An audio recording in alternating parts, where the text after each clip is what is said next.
Firmware 5.05 for the Axe-FX3 has added a model of the Mesa Boogie John Petrucci signature amplifier. So let's dive straight in and dial this thing in. The real amp features 3 channels, and 2 of them are modeled in the Axe-FX3. We've got channel 2, which is modeled as a yellow channel, and channel 3, which is modeled as the red channel in here. As you can see, I'm currently on the yellow mode, so we're going to dial in a tight rhythm tone, and then we use the channels feature in the Axe-FX3 to dial in a lead tone with the red channel. So if you're in Axe Edit, you can see you've got these authentic controls. We've got input trim down here, which we're not going to play around with. Then we've got gain, bass, middle, treble, presence, master volume, and the presence shift control. The presence shift is really powerful and pretty integral to the sort of tone we want to dial in.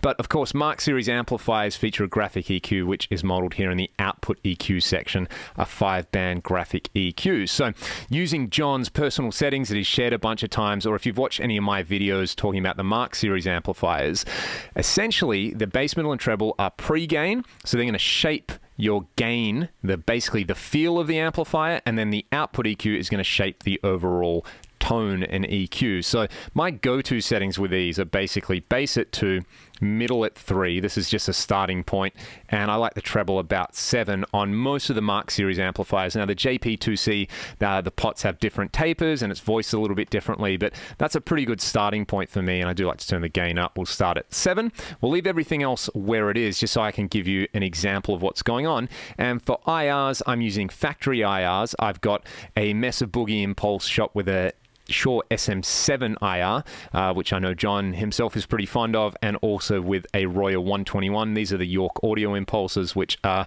my favorites. We'll go into the preamp and set the low cut to about 80 Hertz, which is pretty standard, and we won't touch anything else there. So with these settings and nothing on the output EQ, it's not great.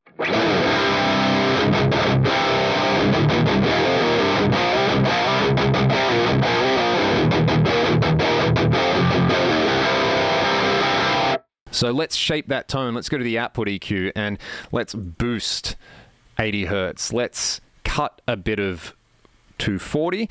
You might like to boost this. I know John boosts it on his amplifiers, and I know a bunch of other people who like the 240 fader up higher. Personally, I like it lower, so use your ears when you're doing this. But this is always my starting point with the graphic EQ on these amps. And now I think it sounds killer.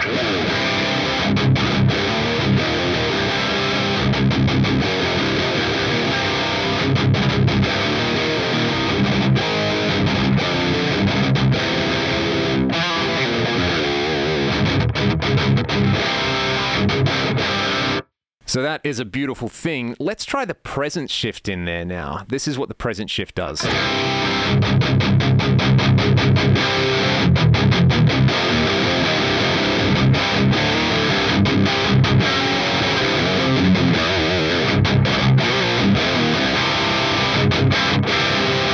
Which, you know, I know John Petrucci himself has sort of referred to his guitar tone on the latest Dream Theater album as sort of being full Tyrannosaurus Rex, and that's the tone, kind of, that's my take on it. I'm not playing an Ernie Ball Music Man guitar, and obviously I don't play guitar like John Petrucci, so that's a pretty slam and rhythm tone for what I like. So let's save that as, let's call it Crunch, and then let's go over to Scene 2, where we're going to change the amp channel to channel B, and we'll leave it with the same cab, so nothing changing there. Let's plonk in the same settings there as a starting point, and we want this for a lead tone, so we're going to play around with stuff a little bit, but I do just want to compare the modes. Okay, so pretty much the same settings. This is a red channel.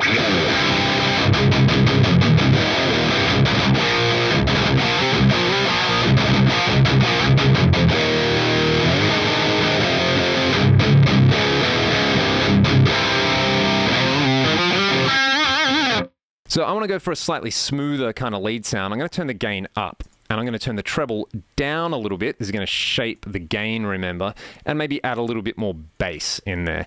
In the output EQ, I'm going to turn this 750 fader up to about -5, and I will also just turn 240 up a little bit, just to give us some more mids and low mids.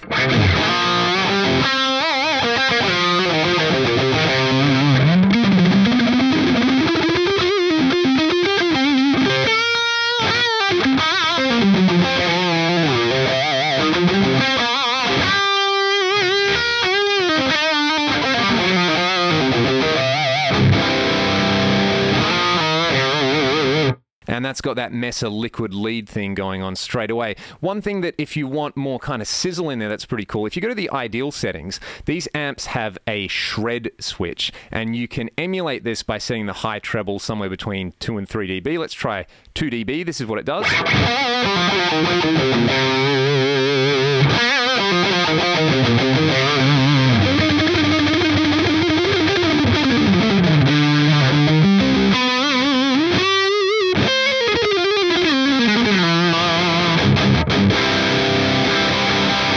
The shred setting is pretty cool on the yellow mode as well.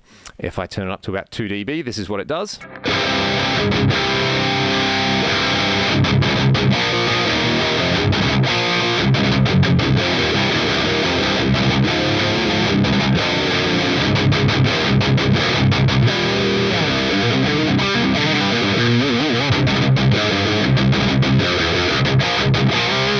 Maybe on this setting, I'll leave it off there and I'll leave it on the lead channel. Now, the JP IIC does have 3 channels, so let's create a clean scene using the USA clean. This one's a little bit simpler. I basically just go for Fender Magic 6 style settings. It's pretty much like a Fender front end, little bit of treble in there. I do like to turn the input drive up on this one, and I'll just bring out a little bit of 750 and boost a little bit of 80 Hertz. You get this.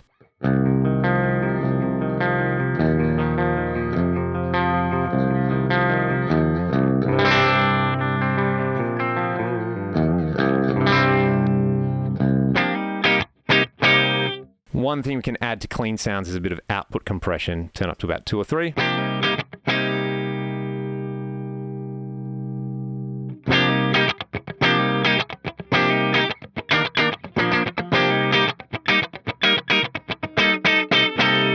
Now, you could, of course, layer effects all over this. One effect that I really like is the multi-delay, because it can do chorus, it can do delay, it can do a bunch of other stuff. I'm going to recall a block that I've got in here using the blocks library. Let's see where it is. I think it's this one. So if we set it on channel B, I think we get basically a chorus kind of sound, or we should get a chorus sound. Or maybe we don't. Maybe I'm crazy. No, it's channel A. That's right. Channel A is essentially set up as a dual delay with a chorus. You get this.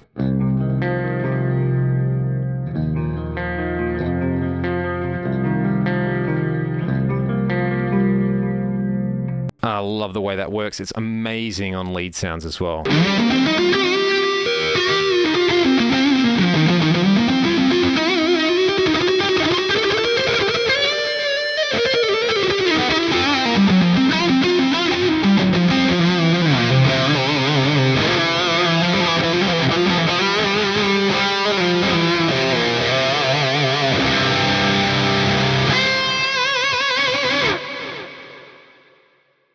And we'll leave it off on the main rhythm scene.